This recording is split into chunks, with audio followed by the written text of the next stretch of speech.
Welcome back, everybody, to the Deep Dive. We like to get into the nitty-gritty here, and today we're diving into the conflict in Ukraine. Yeah, it's been a wild ride. And not just looking back at 2024, we're talking about what's next. Where do things stand now at the start of 2025? Our sources are giving us some clues, from news reports to expert analysis. Big question: peace or escalation? See, what's really interesting is how much did not go as planned, especially for Ukraine. Everyone was talking about that big counteroffensive, but Right, it was supposed to be a turning point. supposed to be. Yeah. But the reality is it didn't really meet expectations. Even Zelensky himself admitted it, right? Kind of makes you wonder, was the West overestimating Ukraine's capabilities? Or did Russia just adapt better than we thought? That's the million-dollar question, isn't it? I mean, what we do know is that even with all of the Western aid, Ukraine was struggling. Manpower, weaponry, they were stretched thin. And meanwhile, Russia, they focused on those massive strikes. But they weren't just hitting the front lines, were they? Nope. They targeted key infrastructure. Kyiv, Lviv, Kharkiv, places that are absolutely crucial to Ukraine's ability to function. So it was more than just battlefield gains. They were trying to cripple Ukraine in the long run. But they did have some battlefield wins, right? Avdiivka was a pretty significant one. Oh, absolutely. Avdiivka was huge for Russia's control of the Donbas region. And not just for the resources, there's a symbolic aspect to it, too. Right, because that whole conflict is tied up with this narrative of protecting Russian-speaking populations. Exactly. Taking Avdiivka helped solidify their claim to that whole area. Now, you might be thinking, wait, didn't the West promise all those security agreements to Ukraine? Yeah, there was a flurry of those, especially in the first half of 2024. 22 countries signed on, mostly pushed by the G7, and there's a big but here. Those agreements, they specifically said no direct military intervention. So no boots on the ground. Right. It was all about bolstering Ukraine's military, their economy. Billions of dollars pledged. But when you look closer, you see the gap. The Kiel Institute did some analysis, and it shows there were a lot of delays, even some broken promises. The reality of that aid was different from the headlines. So the West was playing it safe, trying to walk that tightrope between support and direct involvement, and then, boom, the U.S. election happens, Trump wins. Yeah. And suddenly the whole equation changes. Especially with all his talk about cutting off aid to Ukraine, that threw a real wrench in the works. That's when you saw the European allies stepping up, right? Trying to fill the potential void. Yeah, you saw a lot more coordination through NATO's NSA2 mission. That stands for NATO Support and Procurement Agency, Ukraine, by the way. NATO Support and Procurement Agency, Ukraine. Got it. It was a clear sign that Europe was preparing for a potentially less supportive U.S. And then, late 2024, things get really interesting. Yeah, things went from cautious to, well, let's just say the stakes got a lot higher. Suddenly, we're talking about F-16 fighter jets for Ukraine. Something that was a hard no before. Huge shift. The F-16 is a seriously advanced piece of equipment, and it has the potential to change the entire balance of power. And that wasn't the only red line that got crossed. Oh, right, because then there was the whole issue of those long-range missile strikes. Yep. Ukraine got the green light to launch those strikes into Russian territory. Talk about escalating things. So what did Russia do? They must have been furious. Understatement. They immediately went and amended their nuclear doctrine, basically saying any attack on their soil, even if it's from a non-nuclear state, is considered a nuclear threat. Oh, and they also deployed the Oreshnik hypersonic missile in Ukraine. Didn't Putin say that thing could make nuclear retaliation unnecessary? He did. Things were getting pretty tense as 2024 came to a close. We were definitely walking a tightrope there. The potential for miscalculation on either side was huge. And then enter Donald Trump with his talk of peace negotiations. What a twist. After all that escalation, suddenly the focus shifts to diplomacy.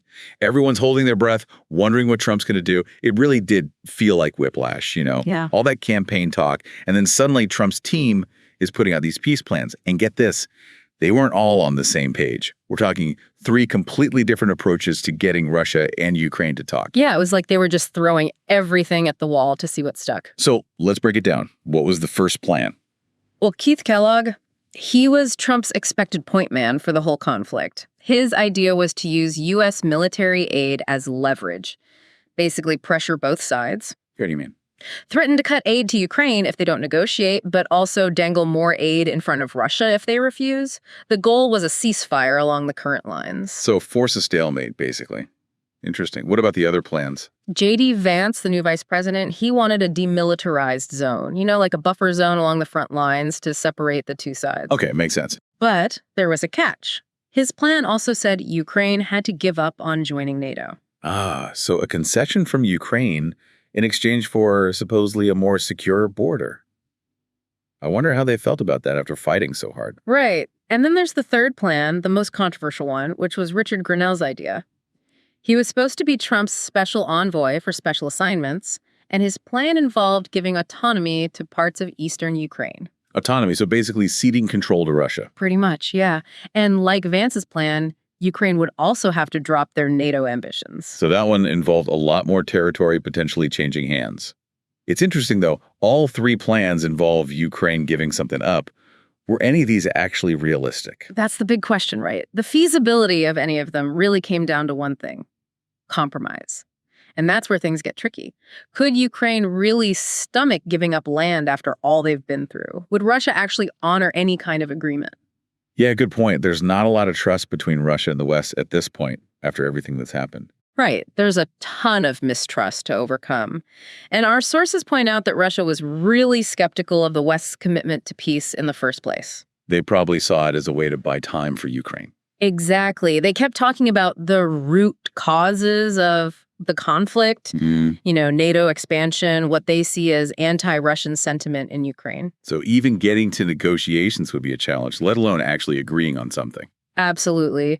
And then, to make things even more complicated, European leaders started stepping up their involvement in the peace process. They even suggested sending their own troops to Ukraine. To enforce a truce, wow, that's a big commitment.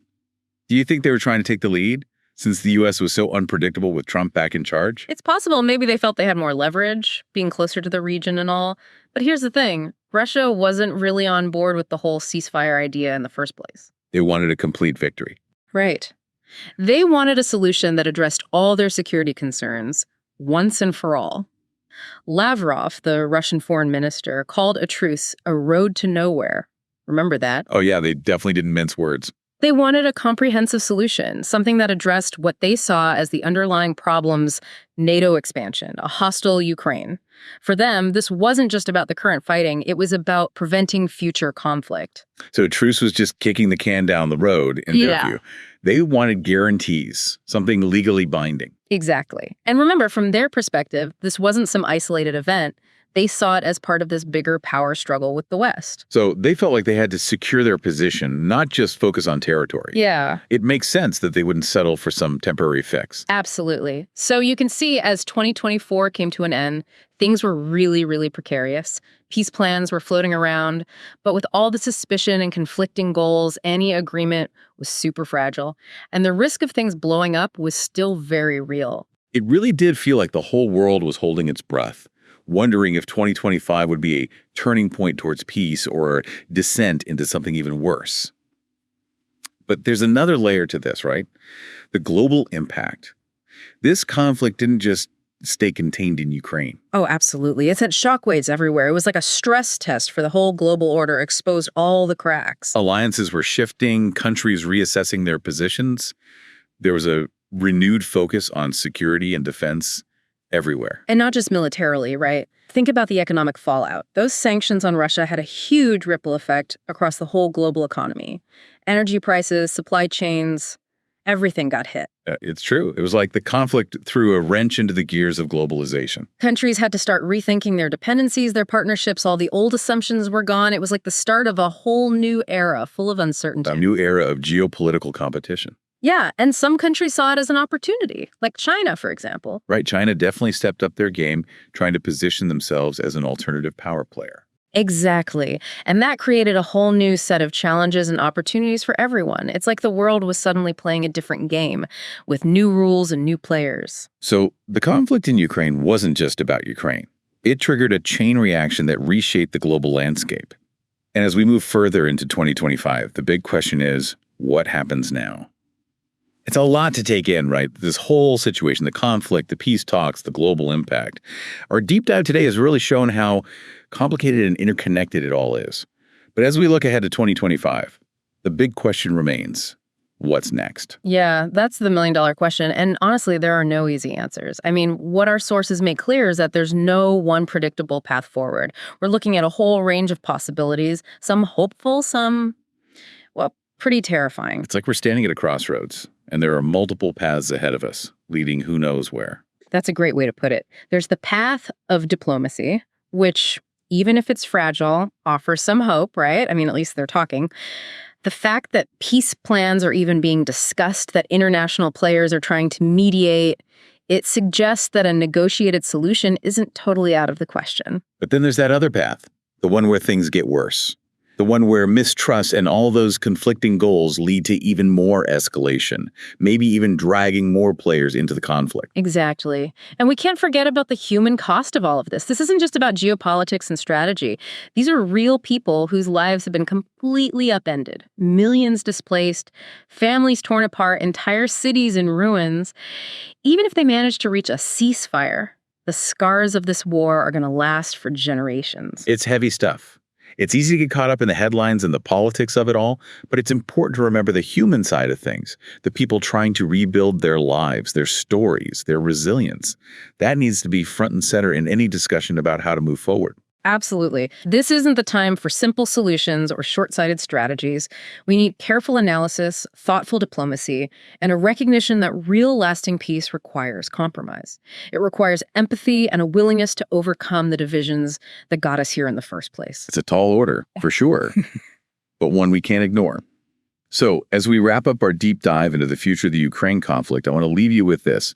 The events of 2024 have really driven home the point that peace isn't just something that happens. It's something you have to actively fight for, something you have to nurture and defend. The choices that are made in the coming months, they're going to shape the course of history, not just for Ukraine, but for the whole world. And that's it for this deep dive into the Ukraine conflict. Thanks for listening, everybody. We'll see you next time.